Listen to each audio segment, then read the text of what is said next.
द्वारका में सत्राजित नाम का एक धनी व्यक्ति था। उसके पास स्यमंतक मणि थी जो उसे सूर्यदेव से मिली थी। कहा जाता है कि यह मणि रोज सोना उत्पन्न करती थी और जहां रहती थी वहां समृद्धि बनी रहती थी। मतलब साफ है, यह सिर्फ आभूषण नहीं, चलती फिरती ताकत थी। श्री कृष्ण ने उससे कहा कि इस मणि को राजा उग्रसेन को दे देना चाहिए ताकि पूरे राज्य का भला हो, लेकिन सत्राजित ने मना कर दिया। उसे लगा यह सब उसी का है और यहीं से कहानी धीरे धीरे बिगड़ने लगी। एक दिन उसका भाई प्रासेना उस मणि को पहनकर शिकार पर गया। वह वापस नहीं लौटा, न कोई गवाह न कोई खबर, बस एक आदमी गायब और साथ में वह कीमती मणि भी।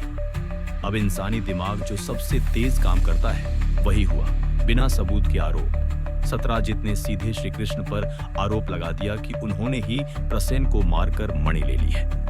ये आरोप कोई धीरे से फुसफुसाया हुआ शक नहीं था, बल्कि खुला इल्जाम था। और यही वह बिंदु है जहां कहानी दिलचस्प हो जाती है। श्री कृष्ण ने न तो गुस्से में जवाब दिया न कोई चमत्कार दिखाया। उन्होंने फैसला किया कि सच को साबित किया जाएगा।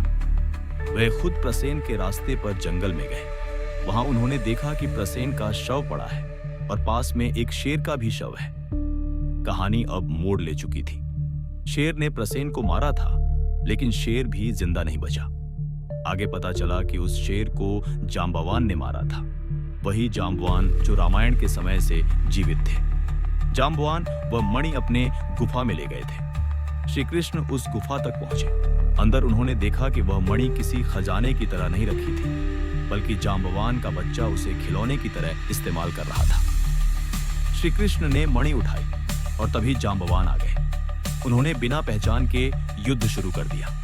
यह कोई छोटा संघर्ष नहीं था।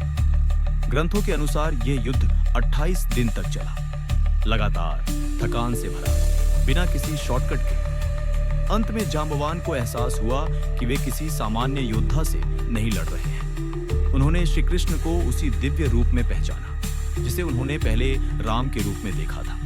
जैसे ही पहचान हुई, युद्ध रुक गया। जांबवान ने मणि लौटा दी और अपनी बेटी जाम्बवती का विवाह श्री कृष्ण से कर दिया। एक ही घटना में युद्ध से सम्मान तक का बदलाव हो गया। श्री कृष्ण मणि लेकर द्वारका लौटे। कोई नाटकीय प्रदर्शन नहीं, कोई बदला नहीं, सिर्फ सच सामने रखा। सत्राजित को अपनी गलती समझ आई।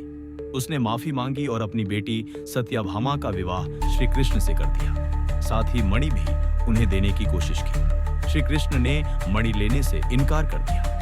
यही इस कहानी का सबसे कठोर और असहज हिस्सा है।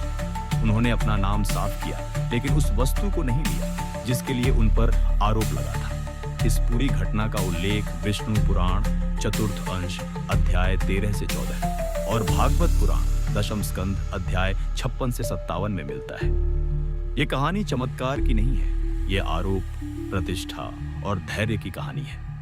यहाँ भगवान भी आरोप झेलते हैं और उन्हें भी सच साबित करने के लिए रास्ता तय करना पड़ता है। फर्क बस इतना है कि अंत में वे जीतकर भी उस चीज को नहीं पकड़ते जिसके कारण सब शुरू हुआ था। आखिर में आपसे अनुरोध है कि एक लाइक जरूर करिए, आपके भावनाओं को कमेंट में जरूर दाखिल कीजिए और चैनल को सब्सक्राइब करिए ऐसी कहानियों को जानने के लिए।